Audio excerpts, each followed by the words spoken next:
আসসালামু আলাইকুম এভরিওয়ান। আজকে আবার চলে আসলাম আমার নতুন আরেকটা রেসিপি নিয়ে।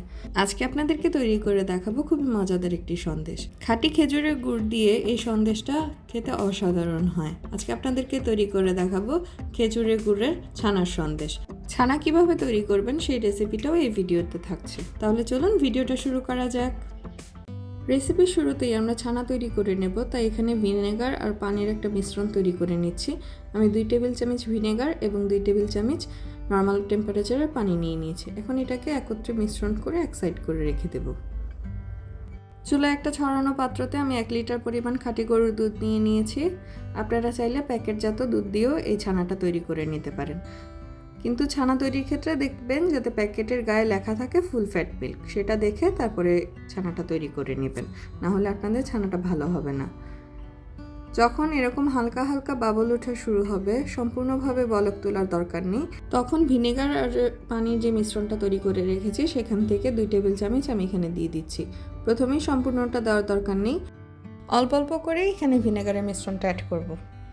দেখতেই পাচ্ছেন আস্তে আস্তে করে ছানা কাটা শুরু হয়ে গেছে। লো ফ্লেমেই আছে চুলার জালটা, আলতো হাতে নেড়ে চেড়ে নেব। এখন বাকি মিশ্রণটা থেকে আরও 1 টেবিল চামচ করে এখানে অ্যাড করে দিচ্ছি। ভিনেগার আর পানির মিশ্রণটা এখানে অ্যাড করব এবং আলতো হাতে নেড়ে চেড়ে দেব যাতে ছানাটা ভালোভাবে ফর্ম হতে পারে। আপনাদের ছানা কাটতে যদি সম্পূর্ণ মিশ্রণটার প্রয়োজন না হয় তাহলে সম্পূর্ণ মিশ্রণটা দেওয়ার দরকার নেই।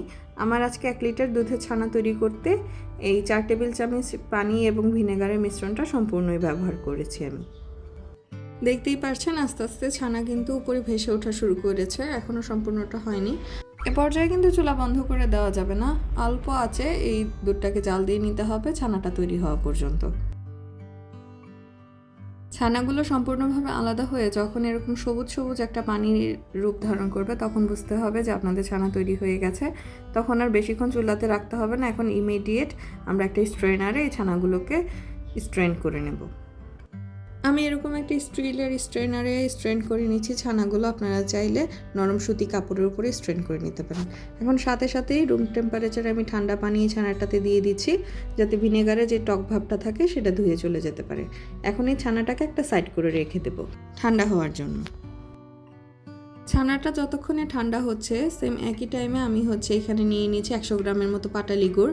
আমি খাঁটি পাটালি খেজুরের গুড় নিয়ে নিয়েছি। এখন এই পাটালি গুড়টাকে আমি খুব পাতলা স্লাইস করে কুচি করে নেব। পাতলা স্লাইস করে কুচি করার কারণ যাতে খুব দ্রুতই এটা মেল্ট হয়ে যেতে পারে, তাই আমি পাতলা স্লাইস করে কেটে নিচ্ছি। আপনারা চাইলে বড় বড় চাঙ্কস করেও কেটে নিতে পারেন, যেহেতু এটা চুলাতে আলটিমেটলি জাল করা হবে। পাতলা স্লাইস করে কাটা হয়ে গেছে, আমি এখন একটা প্যানে নিয়ে নিচ্ছি। এই 100 গ্রাম পাটালি গুড় মেল্ট হওয়ার জন্য আমি এখানে 1/4 কাপ পরিমাণ পানি অ্যাড করে দিয়েছি এবং চুলাতে এটাকে মেল্ট করে নিচ্ছি। দেখতেই পাচ্ছেন একটা গাঢ় শিরার মতো তৈরি হয়ে গেছে। যেহেতু অল্প পরিমাণ পানি অ্যাড করেছি আর পাতলা স্লাইস করে কেটেছি, এটা মেল্ট হতে খুব বেশি সময় লাগবে না, 1 থেকে 1.5 মিনিট টাইমেই এটা মেল্ট হয়ে যাবে। মেল্ট হওয়া গুড়টাকে আমরা একটা সাইডে রেখে দিয়েছি। এখন এখানে ছানাগুলো নিয়ে নিয়েছি। ছানাগুলো যথেষ্ট ঠান্ডা হয়ে গেছে, এখন দেখুন কত সফটও হয়ে গেছে। আমি হালকা হাতে একটু মেখে নিয়েছিলাম ছানাটা যাতে আরও বেশি সফট হয়ে যেতে পারে এবং মিশতে পারে সব কিছুর সাথে। এখন এখানে অ্যাড করে দেবো 1 কাপ জাল করে রাখা দুধ। এখন দুধ আর ছানাটাকে খুব ভালোভাবে একটু মিশিয়ে নেব। আমি একটা হ্যান্ড উইস্কের সাহায্যে এই মিশ্রণটাকে তৈরি করে নিচ্ছি। একটু ভালোভাবে সময় নিয়ে মিশ্রণটাকে তৈরি করে নিতে হবে যাতে ছানাগুলো দুধের সাথে খুব ভালোভাবে মিশে যেতে পারে। একটু সময় নিয়ে আমি মিশিয়ে নিলাম। এখন এখানে দিয়ে দেবো 1/2 কাপ পরিমাণ গুঁড়া দুধ। এখানে ওজনের মাপে এখানে 100 গ্রাম পরিমাণ গুঁড়া দুধ আছে। এখন এই গুঁড়া দুধটাকেও এই মিশ্রণটার সাথে খুব ভালোভাবে একটু মিশিয়ে নিতে হবে যাতে কোনো ধরনের লাম্পস এখানে ক্রিয়েট না হয়। একটু ভালোভাবে মিশিয়ে নিতে হবে, একটু সময় নিয়ে মিশিয়ে নিলে আর এখানে কোনো ধরনের দলা থাকবে না। দুধের ছানার মিশ্রণটা তৈরি হয়ে গেল। এখন যে পাটালি গুড়ের মিশ্রণটা আমরা তৈরি করে রেখেছিলাম, শিরার মতো তৈরি করে রেখেছিলাম, সেই পাটালি গুড়ের মিশ্রণটাতে আমরা এখন এই দুধের মিশ্রণটা ঢেলে দিলাম। এখন একটা স্প্যাচুলার সাহায্যে সবকিছু খুব ভালোভাবে একটু মিশিয়ে নিচ্ছি। আমি কিন্তু এখনও চুলাতে বসিয়ে দিইনি। এই জিনিসটা খুব ভালোভাবে মেশানো হয়ে গেলে তখন এই সন্দেশের মিশ্রণটাকে আমরা চুলাতে বসিয়ে দেব। খুব ভালোভাবে মিশিয়ে নেওয়া হয়ে গেছে, আমি এখন চুলাতে বসিয়ে দিয়েছি। চুলার জালটা এই পর্যায়ে মিডিয়াম আছে। এখন এখানে 1 টেবিল চামচ পরিমাণ ঘি অ্যাড করে দিলাম। ঘি দেওয়ার কারণটা হচ্ছে যাতে সন্দেশটা প্যানের গায়ে লেগে না যায় জাল করার সময়, সেই কারণে হচ্ছে ঘিটা এখানে ইউজ করা। এখন মিডিয়াম লো ফ্লেমেই আছে চুলার জালটা। আমি একটু সময় নিয়ে জাল করে নেব সন্দেশের মিশ্রণটাকে। একটু সময় নিয়ে জাল করলে সুবিধাটা হচ্ছে যে আপনার প্যানের গায়ে লেগে যাওয়ারও সম্ভাবনা থাকবে না এবং এটা পুড়ে যাওয়ারও সম্ভাবনা থাকবে না, যেহেতু দুধ একটু বসে যাওয়ার সম্ভাবনা থাকে ছানার সমস্ত মিশ্রণ। আর সবসময় একটা ছড়ানো পাত্র ব্যবহার করার ট্রাই করবেন, কারণ সব কিছুই এরকমভাবে বলক উঠে একটু উপচে পড়ে যাওয়ার একটা সম্ভাবনা থাকে যদি আমরা ছোট পাত্র ব্যবহার করি। তা একটা ছড়ানো বড় কড়াইতে নিয়ে নিলে আপনাদের জন্য সুবিধা হবে এই সন্দেশটা তৈরি করার সময়। আমি বেশ অনেকটা সময় ধরে জাল করে নিয়েছি, প্রায় 5 মিনিট পরে দেখতেই পাচ্ছেন ছানাটা অনেকটাই শুকিয়ে এসেছে। এটাকে আরও অনেকটাই শুকিয়ে ফেলতে হবে, তাই আরও 5 মিনিট জাল করে নেব। আমি প্রায় 10 মিনিট ধরে এই ছানার সন্দেশের মিশ্রণটাকে জাল করে নিয়েছি। ছানার মিশ্রণটা অলরেডি প্যানের গা ছাড়া শুরু হয়ে গেছে, এখনও অনেকটা শুকিয়ে নিতে হবে, তাই অনবরত নাড়াচাড়া করতে হবে যাতে প্যানের নিচে লেগে না যায় বা পুড়ে না যায়। তো অনবরত নাড়ার উপরেই রাখতে হবে। আমি আরও 2-3 মিনিট এভাবে করে জাল করে নিচ্ছি।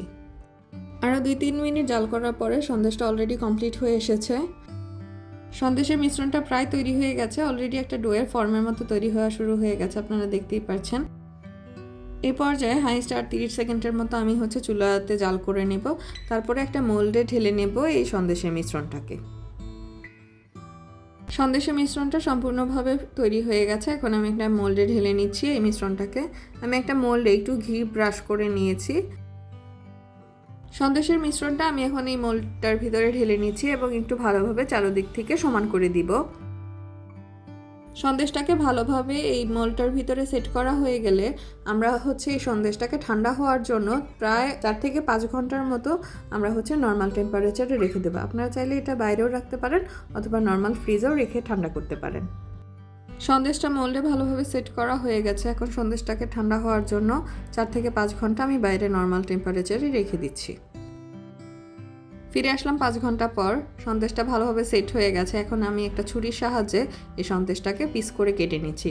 আপনারা আপনাদের পছন্দের শেপ করে এই সন্দেশগুলোকে পিস করে নিতে পারেন। আপনারা চাইলে বিভিন্ন মোল্ডের মাধ্যমেও এই সন্দেশগুলোকে তৈরি করে নিতে পারেন। আমি এখানে একটা পিস উঠিয়ে দেখিয়ে দিচ্ছি। তাহলে দেখে নিলেন কত সহজে আমি তৈরি করে ফেললাম খুবই সুস্বাদু একটা সন্দেশ, খেজুরের গুড় দিয়ে ছানার সন্দেশ। আপনারা বাসায় একবার হলেও এই রেসিপিটা ফলো করে ট্রাই করবেন এবং আমাদেরকে কমেন্টে জানাবেন যে আপনাদের কেমন লাগলো। আমি চেষ্টা করেছি ছানা তৈরি থেকে শুরু করে সম্পূর্ণ রেসিপিটাই স্টেপ বাই স্টেপ আপনাদের সাথে শেয়ার করার জন্য। রেসিপিটা ভালো লাগলে অবশ্যই লাইক করবেন, আপনার ফ্রেন্ডস অ্যান্ড ফ্যামিলির সাথে শেয়ার করবেন, আর আমাদের চ্যানেলটা সাবস্ক্রাইব করে আরও এরকম নিত্য নতুন রেসিপির জন্য আমাদের পাশেই থাকবেন। তাহলে আজকের মতো বিদায় নিচ্ছি। আল্লাহ হাফেজ।